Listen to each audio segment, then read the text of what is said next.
Yes, he does. Here he goes, winding up for the shot, and...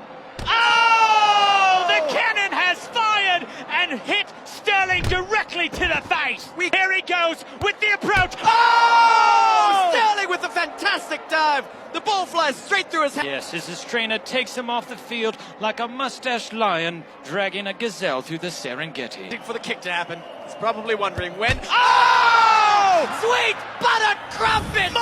The ball drills Sterling right in the face. Literally just has to kick it anywhere except where Sterling is sitting. There is no possible way that North Carolina can mess up this shot. Oh! 158 kilometers per hour! This man can do no wrong! Look at him beg for mercy when it's mercy that should be begging for him! He has looked death in the eye and crawling away from the goal. What is he doing? He's throwing away the bat! Ah! Picture of glory!